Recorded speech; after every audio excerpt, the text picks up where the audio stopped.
Le submersible s'est glissé sous la surface à 6h42 du matin, et pendant les 11 premières secondes, tout ce qu'on voyait sur l'écran ressemblait à du verre. Pas à de l'eau, à du verre. On distinguait le cadre en aluminium de l'engin se reflétant en dessous, les cordes qui traînaient comme des fils sombres, la lumière du soleil descendant en colonnes dorées et solides, qui semblaient ne jamais finir. Le lac Tao est célèbre pour cette transparence. Par temps calme, on peut pencher la tête par-dessus le bord d'un bateau et regarder une pièce tomber, scintiller et tournoyer ce qui paraît être une éternité avant de disparaître. Et ce matin-là, tandis que l'engin commençait sa descente, les personnes rassemblées autour de l'écran de contrôle sur le pont se sont tues, parce qu'elles savaient toutes où ils se dirigeaient, vers le bas, plus bas que là où tout plongeur pourrait aller en toute sécurité, en direction d'un fond qui, selon plus d'un siècle de récits, n'existait tout simplement pas, ou bien était peuplé de disparus. Parce que c'est ça, le mystère de ce lac. Il porte deux légendes plus lourdes que ses propres eaux. La première veut que Tao n'ait pas de fond, que quelque part en son centre, la roche plonge dans un puits, relié à d'autres lacs, d'autres rivières, peut-être à la mer elle-même, et que tout ce qui s'y perd est perdu à jamais. La seconde est plus sombre encore. Pendant des décennies, les gens ont murmuré que les profondeurs froides et noires de Tao formaient un tombeau parfait, que les eaux glacées conservèrent les corps sans les laisser se décomposer, que des victimes liées au milieu mafieux de l'époque des casinos reposeraient là-dessous en costume, les cheveux bien coiffés, le visage serein, debout dans l'obscurité comme une galerie de figures de cire attendant qu'on les retrouve. Et la version la plus connue de cette histoire, celle qu'on répète autour des feux de camp, dans les bars au bord des quais et sur des milliers de fils de discussion en ligne, met en scène un plongeur légendaire qui serait remonté de la partie la plus profonde de ce lac, blême et bouleversé, refusant de décrire ce qu'il avait vu, disant seulement que le monde n'était pas prêt pour ce qui se trouvait là-dessous. Pendant 100 ans, personne n'a pu en prouver quoi que ce soit. Le lac gardait son secret comme il garde toute chose, dans le froid, le silence et l'inaccessibilité. Mais cela allait bientôt changer, car pour la première fois, des machines descendaient jusqu'au fond et les caméras tournaient. Ce qu'elles ont capturé a effectivement tout changé, simplement pas de la façon dont les légendes l'avaient promis. Commençons par ce que le lac aide réellement, parce que la vérité est bien plus saisissante que le folklore, et elle explique précisément pourquoi ces histoires ont fini par s'imposer. Le lac Tahoe est perché en altitude dans la Sierra Nevada, à cheval sur la frontière entre la Californie et le Nevada, niché dans un bassin sculpté par des failles et poli par d'anciens glaciers. Depuis la rive, il paraît presque paisible. Un large miroir bleu cerné de pins et de granit, des pistes de ski qui s'élèvent derrière les plages, mais cette surface est un mensonge sur les dimensions réelles de ce qui se cache en dessous. Tahoe est l'un des lacs les plus profonds de tout le continent. En son point le plus profond mesuré, le fond se trouve à environ 500 mètres sous la surface. Prononcez ce chiffre lentement, et il ne s'impose toujours pas vraiment. Essayons autrement. L'Empire State Building, du trottoir jusqu'à la pointe de son antenne, mesure environ 443 mètres de hauteur. Plongez ce gratte-ciel entier dans la partie la plus profonde du lac Tahoe, et son sommet se retrouverait encore à près de 60 mètres sous l'eau. On pourrait en empiler un second par-dessus et placer quelqu'un sur le toit, cette personne n'atteindrait jamais la surface. Ou imaginez la tour Eiffel, 330 mètres de dentelle de fer dominant le ciel de Paris. Engloutissez-la dans Tahoe et elle n'atteindrait même pas les 2/3 de la profondeur totale. Il y a ici une telle quantité d'eau, quelque chose de l'ordre de 147 milliards de litres, de quoi recouvrir l'intégralité de l'État de Californie sur plus de 30 centimètres.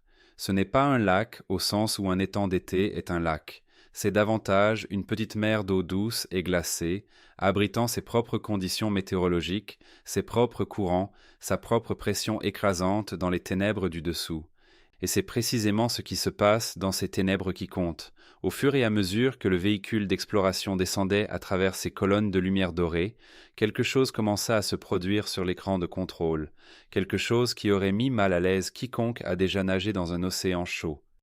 L'or s'effaça peu à peu, le bleu s'intensifia, et la température affichée sur le côté de l'écran, qui était d'une agréable 60aine de degrés près de la surface estivale, se mit à chuter, puis s'arrêta de chuter et demeura simplement stable.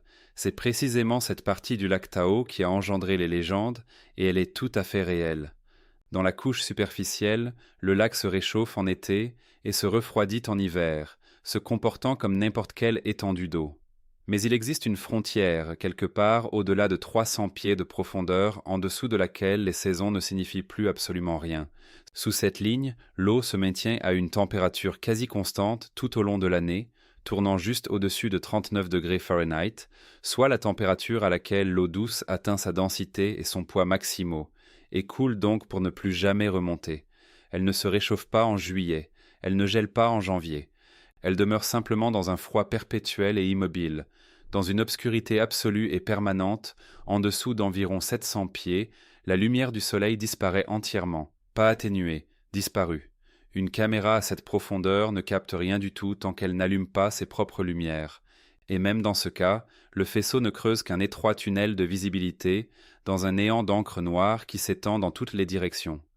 Voilà pourquoi l'histoire des corps conservés paraît si convaincante à quiconque en entend les arguments physiques. Dans une eau chaude, riche en oxygène et en bactéries, les choses se dégradent rapidement. Le bois pourrit, le métal se corrode, un corps se décompose en quelques jours. Mais dans un froid pareil, proche du point de congélation, immobile et privé d'oxygène, tout ce processus ralentit considérablement. Les bactéries qui ont besoin de chaleur et d'air peinent à fonctionner. La décomposition ne s'arrête pas totalement, mais elle s'étire sur des durées qui cessent d'avoir un sens intuitif. C'est ainsi que s'est enracinée l'idée que ce qui sombre dans les profondeurs glacées du Tao ne se dégrade pas comme il le devrait. Une chaussure, un bateau, un corps pourraient reposer sur ce fond noir pendant des décennies, voire des siècles, en conservant presque exactement l'apparence qu'ils avaient le jour où les eaux les ont engloutis. C'est une idée qui donne froid dans le dos, et elle repose sur suffisamment de vérité pour qu'on ne puisse pas simplement en rire. Alors les conteurs s'en sont emparés. Ils ont pris la profondeur réelle, le froid réel, la conservation réelle, et ils ont bâti par-dessus toute une mythologie de silhouettes debout, de costumes intacts et d'un plongeur trop bouleversé pour trouver ses mots. Pendant des générations, personne ne pouvait descendre vérifier. La profondeur seule faisait de cet endroit un territoire de l'imagination, plutôt que de la preuve. Mais l'imagination a cette façon de se solidifier jusqu'à devenir quelque chose que les gens jurent être la vérité. Et quand les engins d'exploration ont finalement plongé, la moitié de la région était convaincue qu'un cimetière attendait dans les ténèbres. Le récit le plus célèbre de cette mythologie porte un nom précis, l'un des noms les plus respectés de toute l'histoire de l'exploration océanique. Et pour comprendre pourquoi cette histoire-là refuse de mourir, il faut saisir la puissance extraordinaire qu'une simple phrase acquiert lorsqu'on la place dans la bouche de l'homme qu'il faut. L'histoire veut que quelque part dans les années 1970, au sommet de sa gloire, le légendaire explorateur et cinéaste français Jacques Cousteau ait amené un submersible jusqu'au lac Tao, qu'il soit descendu seul, ou presque, dans cette obscurité glaciale, au-delà des profondeurs où tout plongeur ordinaire aurait péri, tout au fond vers ce plancher que personne n'avait jamais contemplé, et qu'en remontant à la surface, il n'était plus tout à fait le même homme. Il était pâle, il était silencieux. Quelque chose avait ébranlé la sérénité d'un homme qui avait passé sa vie entière à regarder l'abysse en face sans jamais scier, et quand quelqu'un lui a finalement demandé ce qu'il avait découvert là-bas, il aurait donné la réponse qui résonne depuis autour des feux de camp et sur les forums d'Internet depuis un demi-siècle. Le monde, aurait-il répondu, n'est pas prêt pour ce qui se trouve là-dessous. C'est une formule parfaite. Lisez-le à voix haute et sentez comment ça opère. Ça ne dit rien d'explicite et pourtant tout est suggéré. Pas un seul objet n'est décrit, et malgré ça, votre esprit s'empresse de combler le silence avec des silhouettes, des créatures, tout ce que votre propre peur lui souffle.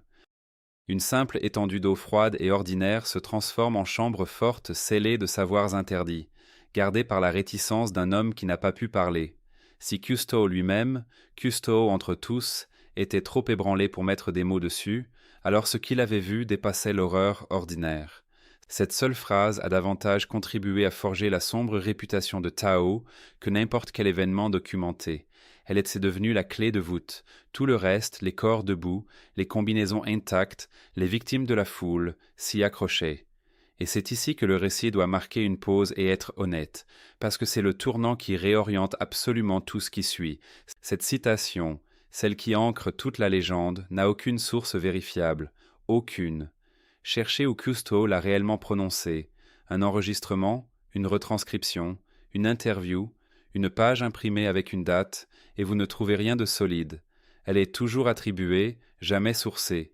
Elle dérive d'un récit à l'autre, gagnant en intensité à chaque passage. Et pourtant, personne ne peut indiquer le moment précis où ces mots ont quitté ses lèvres. Il n'existe aucune trace confirmée que Cousteau ait jamais plongé dans la partie la plus profonde du lac Tao. Des membres de sa propre famille ont passé des décennies à contester discrètement cette histoire, et elle survit quand même, parce qu'une belle formule n'a pas besoin de source pour se répandre. Il lui suffit d'être répétée. Ça compte, et ça compte énormément, parce que ça vous dit quelque chose sur toute cette mythologie. La pièce maîtresse des preuves de l'horreur, tapie au fond de Tao, est une phrase qui n'a peut-être jamais été prononcée par l'homme à qui on la prête. Retirez cette clé de voûte et vous devez examiner tout ce qui y était suspendu avec un regard neuf et sceptique. Non pas parce que le lac n'est pas profond, il l'est. Non pas parce que le froid ne conserve pas, il conserve. Mais le saut entre une eau froide et profonde, servant de conservateur naturel, et une armée de morts debout, n'a jamais été franchi par des preuves. Il a été franchi par la narration. Et une fois qu'on réalise cela, on commence à vouloir ce que les conteurs n'ont jamais eu. On commence à vouloir vraiment regarder. Pendant la majeure partie de l'histoire du lac, c'était impossible. Et comprendre exactement pourquoi rend cette exploration si particulière, comme un véritable moment charnière. Car les mêmes conditions qui ont nourri la légende sont précisément celles qui tiennent les êtres humains à l'écart. La plongée en profondeur est dangereuse partout. Ici, elle entre dans une catégorie à part, et les risques s'y accumulent d'une façon qui surprend même les plongeurs les plus aguerris. Il y a d'abord la profondeur brute. Le fond du bassin le plus profond se situe bien au-delà de 1000 pieds. La plongée sous-marine récréative devient périlleuse bien avant cela, et la plupart des plongeurs n'ont rien à faire au-delà de 130 pieds, là où l'azote commence à agir sur le cerveau comme un anesthésique lent. En s'enfonçant davantage, la pression se referme. Les gaz dans le sang deviennent traîtres, et chaque pied supplémentaire multiplie le temps et la précision nécessaires pour remonter vivant. Vient ensuite le froid. Cette eau proche du gel, sous la couche thermocline, ne se contente pas de vous refroidir, elle arrache la chaleur d'un corps humain avec une efficacité redoutable. Même dans une combinaison étanche parfaitement close, le temps passé dans cette obscurité devient un compte à rebours. Et par-dessus tout cela, s'ajoute un facteur auquel la plupart des gens ne pensent jamais. L'altitude. Le lac Tao se trouve à plus de 6000 pieds au-dessus du niveau de la mer. L'air y est plus rare, et les lois de pression et de gaz sur lesquelles reposent toutes les tables de plongée s'en trouvent modifiées. Une plongée qui serait ordinaire en bord de côte devient une équation avec une marge d'erreur bien plus étroite dans ces montagnes, où la surface elle-même est déjà en hauteur, profondeur, froid et altitude entremêlés. C'est un endroit presque conçu pour tenir les vivants à l'écart et laisser son fond dans l'ombre. Ainsi, pendant des générations, les profondeurs du Tao sont restées exactement là où le mythe voulait les garder. Dans cet espace imaginaire hors de portée, rien ne peut être réfuté. On pouvait croire ce qu'on voulait à son sujet, puisque personne ne pouvait descendre là-bas pour prouver le contraire. Et c'est précisément ce vide que les machines ont été conçues à combler. Si un corps humain ne peut pas survivre à la descente, on envoie quelque chose qui n'a pas de corps à perdre. On envoie du sonar, des impulsions sonores projetées dans les profondeurs obscures, chronométrées au moment où elles rebondissent. Chaque écho de retour constitue un point de mesure unique qui, rassemblé par millions, peut être assemblé en une carte d'une forme qu'aucun œil n'a jamais vue dans son ensemble. Et on envoie des véhicules téléopérés, des robots reliés par des câbles remontant jusqu'à un bateau en surface, portant lumière, caméras et instruments dans le froid à votre place, transmettant tout ce qu'ils perçoivent jusqu'à une rangée d'écrans lumineux où des êtres humains au chaud et au sec observent. C'est là la révolution silencieuse au cœur de toute cette histoire. Pas un plongeur courageux, pas un submersible transportant un explorateur ébranlé. Un balayage méthodique, patient, sans éclat, une exploration traçant des lignes parallèles sur l'ensemble du bassin, à la manière dont un agriculteur laboure son champ, cartographiant chaque parcelle d'un fond que la légende affirmait impossible à cartographier parce qu'il n'existait pas. Les personnes qui dirigèrent cette opération ne cherchaient pas des dépouilles. Elles faisaient de la science, relevant la forme du bassin, étudiant ses pentes et ses sédiments, cherchant à comprendre le lac comme un système vivant. Mais qu'elle l'ait voulu ou non, dès l'instant où ces impulsions ont commencé à renvoyer des échos nets et mesurables depuis un fond solide, elles avaient déjà entrepris de démanteler le mythe le plus ancien de tous, et lorsque le premier véhicule s'est glissé sous la surface d'une clarté déconcertante et a entamé sa descente, les écrans de la salle de contrôle se sont illuminés d'une image qui s'est révélée, de façon trompeuse, d'un bleu pur et lumineux. Un bleu si limpide qu'il paraissait artificiel, ce genre de transparence qui a rendu Théo célèbre depuis aussi longtemps qu'on écrit à son sujet. Dans les premiers mètres, 10, 20, peut-être 9 mètres, ce que l'on voyait sur les écrans ne ressemblait pas vraiment à de l'eau. C'était du verre. La structure du ROV projetait une ombre sur les rochers d'en contrebas, et les opérateurs pouvaient compter les cailloux un par un, distinguer les reflets ondulants de la lumière qui couraient sur le sable de granit pâle comme un filet jeté sur le fond d'une piscine. Quelqu'un dans la salle de contrôle murmura qu'on aurait pu lire un journal là-dedans. Et pendant ces premiers 9 mètres, c'était presque vrai, mais la clarté n'est pas la profondeur, et ces deux choses se comportent très différemment à mesure qu'on s'enfonce. Le véhicule continuait sa descente, ses propulseurs vibrant le long du câble, et les moniteurs se mirent à changer d'une façon suffisamment lente pour être belle et suffisamment rapide pour être troublante. Le bleu lumineux et ensoleillé s'épaissit, les galets perdirent leur contour net. Les couleurs commencèrent à quitter l'image l'une après l'autre, comme elles le font toujours sous l'eau. D'abord les rouges et les oranges disparurent, se vidant de tout, jusqu'à ce que le monde soit rendu en vert et en bleu, puis même ceux-là s'estompèrent. Le compteur de profondeur dans le coin de l'écran progressait avec une régularité mécanique et patiente que personne dans cette pièce ne pouvait cesser de regarder. 30 mètres, 60. La lumière du soleil qui avait rendu la surface si éblouissante n'était plus désormais qu'un souvenir quelque part là-haut. Un plafond pâle et diffus qui rétrécissait à chaque mètre de câble déroulé par-dessus le flanc du bateau. À environ 90 mètres, les propres projecteurs du ROV faisaient tout le travail. La caméra projetait un cône de lumière blanche dans une eau qui avait pris ce bleu profond, presque ancré, semblable à celui du crépuscule. Et au-delà de ce cône, il n'y avait rien. Pas vraiment l'obscurité, mais l'absence totale de quoi que ce soit à percevoir. C'est ce seuil autour duquel les vieilles histoires ont été construites. C'est là que l'effet réfrigérateur s'installe. Là où la température se stabilise dans ce froid constant et immobile, qui ne varie jamais avec les saisons. Là où la pression a déjà réduit à presque rien toute marge de survie pour un être humain sans protection. Et c'est précisément dans cette obscurité de transition que l'expédition a capturé quelque chose qui a véritablement figé toute la salle. Non pas des débris, non pas une illusion due aux sédiments, des arbres. D'abord sur les retours sonars, puis sous les projecteurs du véhicule télécommandé, des silhouettes inconfondables se dressaient. Des arbres, verticaux, enracinés, leurs troncs s'élevant depuis le fond du lac comme si l'eau qui les entourait n'était que de l'air. Certains avaient perdu leurs branches au fil des siècles. D'autres tendèrent encore leurs membres squelettiques et fantomatiques vers le noir au-dessus d'eux. Ils se tenaient dans la posture d'une forêt, espacés comme une forêt s'espace naturellement, ancrés là où ils avaient le poussé, à près de 90 mètres sous une surface que les bateaux traversent chaque après-midi d'été. Musique. Pendant un instant, la salle est restée silencieuse et on comprend pourquoi. Il y a quelque chose de profondément troublant dans l'idée d'un arbre debout au fond d'un lac, un tronc qui roule dans les eaux peu profondes. L'esprit l'accepte sans peine, mais un arbre encore enraciné, encore vertical, occupant toujours l'endroit exact où il s'élançait autrefois vers la lumière, c'est tout un paysage englouti d'un seul tenant. C'est un bout de terre sèche que l'eau est venue recouvrir sans rien renverser sur son passage, et cet environnement froid, stérile, pauvre en oxygène que les légendes associaient à la conservation de corps humains avait accompli quelque chose de bien plus vérifiable. Il avait préservé ses troncs intacts pendant une durée stupéfiante.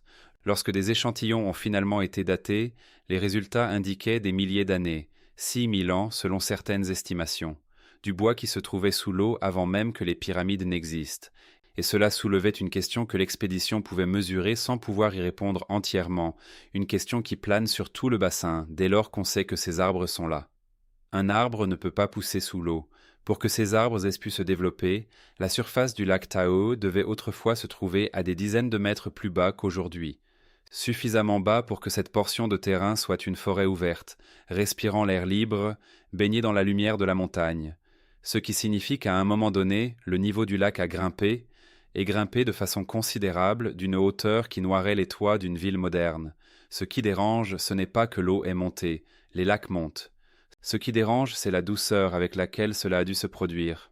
Une inondation violente, un mur d'eau, une montée brutale et catastrophique brisent les arbres, les déracinent, les couchent au sol et les entraînent en amas enchevêtrés. Elle ne laisse pas une forêt debout, au garde à vous. Quelle que soit la force qui a submergé ces arbres sous les eaux du Tao, elle l'a fait assez lentement ou d'une manière assez étrange, pour que la forêt cesse simplement de vivre et demeure exactement là où elle se trouvait. Un bois noyé, tenant sa formation dans l'obscurité. L'exploration pouvait vous montrer que c'était arrivé. Elle ne pouvait pas vous expliquer avec la moindre certitude comment. Alors les écrans ont gardé cette image, les troncs pâles, les branches tendues, le sable entre eux intact et immobile. Puis l'exploration a fait ce que font les explorations. Elle est continuée. Les propulseurs ont ronronné. L'indicateur de profondeur a repris sa progression. Et la forêt engloutie a glissé hors du cadre pour retourner dans l'obscurité où elle attendait depuis 6000 ans. 120 mètres, 150. L'eau était une nuit totale désormais, et le seul univers sensoriel qui subsistait était celui que la machine fabriquait, le cône blanc des projecteurs, le halo vert de l'écran sonar, les chiffres et le léger tic régulier du câble qui se déroulait. Dans cette salle de contrôle, chaude, sèche et lumineuse, il était facile d'oublier pendant de longues minutes entières que tout ce qu'ils observaient existait dans un endroit qui serait fatal à quiconque s'y trouverait sans protection, en à peine le temps de lire cette phrase. Le confort ordinaire des moniteurs côtoyait directement l'hostilité extraordinaire de ce qu'ils montraient. Quelque part au-delà de 180 mètres, les opérateurs sonars se sont penchés en avant. Ils avaient parcouru des lignes de grilles régulières, regardant le fond se révéler carreau par carreau, pour former la première véritable carte que quiconque avait jamais dressée de ce bassin, et quelque chose avait changé dans les retours sonars.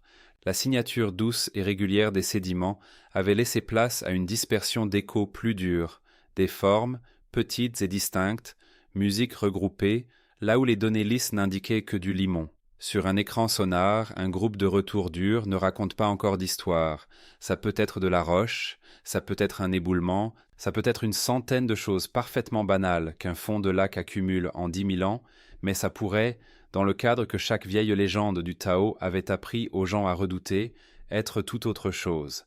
Et pendant le temps qu'il fallut pour diriger l'engin vers cette zone pour y regarder de plus près, personne dans cette salle n'était prêt à dire à voix haute ce que des formes à 180 mètres de profondeur, regroupées ensemble sur le fond d'un lac célèbre pour garder ses secrets, pourraient bien être. Alors ils retinrent leur souffle, envoyèrent les lumières vers ce groupe, et regardèrent l'eau noire révéler lentement ses contours, une forme grise à la fois, et ce que les lumières découvrirent, quand le ROV se stabilisa enfin au-dessus de ce groupe et se maintint dans le courant, ce n'était pas un corps. Ce n'étaient pas 9 corps disposés en cercle délibéré, ni un homme seul en costume des années 40 se tenant debout, les yeux ouverts, une montre de gousset battant contre ses côtes. Les cônes blancs se posèrent, les sédiments s'illuminèrent, et les retours durs se résolurent en forme presque décevante, tant elles étaient ordinaires. Des bouteilles, des boîtes, un enchevêtrement de ce qui avait peut-être jadis été du matériel de pêche, fusionné désormais en une masse nouée par des décennies de froid et de pression. Un pneu, le coin de quelque chose de rouillé, plat et illisible, des déchets. À 180 mètres de profondeur, dans l'un des lacs les plus clairs et les mieux préservés du continent, l'exploration avait dirigé ses lumières vers la légende la plus sombre que le Tao possédait, et elle avait trouvé des ordures. On pouvait l'entendre dans la salle de contrôle. Ce silence particulier qui suit un souffle longtemps retenu puis relâché. Pas exactement de la déception, quelque chose de plus complexe, parce que la machine venait de faire exactement ce que les légendes n'auraient jamais pu supporter. Elle avait regardé, clairement et entièrement, l'endroit que les récits désignaient comme le séjour des disparus, et elle n'y avait trouvé que les vestiges abandonnés par les vivants. Ce fut l'instant où toute l'entreprise bascula, et ce basculement se fit dans le silence, à la manière dont les vraies révélations se produisent d'ordinaire. Il n'y eut aucune fuite d'enregistrement, aucun appel affolé aux autorités, aucun endroit bouclé, aucune silhouette humaine dont un plongeur aurait murmuré l'existence jusqu'à la fin de ses jours. Il y eut une carte sonar complète, tracée ligne après ligne avec patience, et des heures d'images captées par le robot sous-marin, et ensemble ils disaient quelque chose que 100 ans de folklore n'avaient jamais voulu entendre. Le lac Tao n'est pas sans fond. Il possède un fond situé à environ 1645 pieds de profondeur, et ce fond est désormais cartographié avec plus de précision que la plupart des gens ne connaissent leur propre quartier. Et ce fond n'abrite pas un champ de corps parfaitement conservé, flottant à la verticale dans le froid. L'effet réfrigérateur, lui, est bien réel. L'eau là-bas est véritablement sombre, glaciale, hostile à toute décomposition. Mais la cathédrale des morts que la légende avait érigée en son sein n'était tout simplement pas là. Les caméras ont scruté chaque endroit où un corps était censé se trouver, et elles ont découvert le lit du lac à la place. Et voilà ce qu'il en est de l'homme en combinaison, des 9 silhouettes, du corps à la montre qui tic-taquait, et de Custao remontant à la surface, livide et bouleversé, portant un avertissement qu'il ne pouvait partager avec personne. Quand on cherche l'origine de ces histoires, on constate que la piste se dissout avant même d'atteindre un terrain solide. La célèbre phrase selon laquelle le monde ne serait pas prêt pour ce qui se trouve là-dessous n'a aucune source vérifiée, aucun enregistrement, aucune interview, aucune page vers laquelle quelqu'un pourrait pointer. La famille la plus associée à ce plongeur légendaire a passé des décennies à affirmer que rien de tout cela n'avait eu lieu, qu'il n'était pas descendu dans les profondeurs les plus obscures du Tao pour en revenir hanté, que cette citation est un fantôme sans corps propre. La légende ressemble, au fond, au corps qu'elle prétend décrire. Tout le monde connaît quelqu'un qui l'aurait aperçu, mais personne n'est capable de la produire. Pourtant, l'exploration a bel et bien découvert quelque chose, et c'est cette partie-là qui frappe bien plus fort qu'aucun monstre, parce qu'elle est vraie, et parce qu'elle nous appartient. Sur toute l'étendue cartographiée du fond du lac Tao, dans les zones peu profondes comme dans les eaux bleues, et jusque dans les profondeurs froides et obscures, les caméras ont capturé des déchets, pas une curiosité isolée, pas une bouteille égarée, une dispersion saisissante et accumulée de débris humains, du verre, de l'aluminium, du plastique, des objets coulés au fil du temps. Des décennies entières reposant sur les sédiments d'un lac que les gens parcourent des centaines de kilomètres pour contempler, et qu'ils qualifient de vierge et immaculé. Ce froid intense et cette immobilité que les légendes promettaient comme garant de la conservation des corps avaient plutôt conservé nos ordures, les maintenant intactes et lisibles sur le plancher de l'un des lacs les plus beaux d'Amérique du Nord. Voilà la vérité. Les machines ont remonté leurs câbles. Tao n'est pas un caveau de disparus. C'est un caveau de tout ce que nous n'avons pas pris la peine de remporter avec nous. Et à sa manière silencieuse, c'est bien plus troublant que n'importe quelle histoire de fantôme. Un monstre, on peut le redouter à bonne distance. Une légende de corps mystérieusement préservé ne réclame de vous qu'un frisson passager. Mais un fond jonché de bouteilles et de canettes, c'est un miroir, et il ne vous laisse pas détourner le regard, car chaque objet là-dessous est parti d'une main semblable à la vôtre, sur un bateau ou sur une rive, par un banal jour d'été. L'exploration censée confirmer les mythes les plus sombres du lac a finalement confirmé quelque chose de bien plus ordinaire et bien plus exigeant, que le lac avale silencieusement notre négligence depuis des générations, et qu'il en conserve chaque fragment. Cette découverte n'a pas disparu dans un tiroir. Elle est devenue la raison même du travail qui a suivi. La cartographie a servi à guider les opérations de nettoyage, à renvoyer plongeurs et machines vers les profondeurs, non pas pour rechercher des disparus, mais pour remonter ce que les vivants y avaient abandonné, bouteille après bouteille, pneu après pneu, depuis un fond que quelqu'un pouvait enfin, pour la première fois, réellement observer. Les mythes se sont dissous, mais la responsabilité qu'ils dissimulaient, elle, est restée entière. Les vieilles questions peuvent donc se reposer maintenant. Le lac n'est pas sans fond. Il possède un plancher mesuré. Ce n'est pas un cimetière de silhouettes dressées. C'est un cimetière de nos déchets. L'avertissement du custo n'a jamais été prononcé par l'homme à qui on l'attribue. La forêt engloutie est bien réelle et profondément étrange, toujours debout dans son silence depuis 6000 ans. Et la réponse honnête à la question de comment elle s'y trouve, c'est simplement que nous ne le savons pas encore tout à fait, ce qui est un mystère bien plus précieux qu'un mystère inventé, parce que lui, il est vrai. Et quelqu'un qui lit ceci pourra peut-être un jour contribuer à le résoudre. Les WO ont tenu ce bassin pour sacré bien plus longtemps qu'aucune des histoires venues après, et leur respect pour ces eaux se lit très différemment aujourd'hui, moins comme une superstition, et davantage comme l'instruction la plus ancienne et la plus claire jamais transmise sur ce lieu, qu'il mérite d'être préservé. Le fond du lac Tao ne cachait ni corps ni créature. Il renfermait les arbres que nous n'avons pas plantés, un passé que nous ne savons pas encore expliquer, et les ordures que nous y avons bel et bien laissées. Les caméras sont descendues en quête d'une légende et sont remontées avec un miroir. Alors, je voudrais vous entendre. Avez-vous grandi en croyant que le lac Tao était sans fond, ou que ses profondeurs froides et obscures dissimulaient des disparus?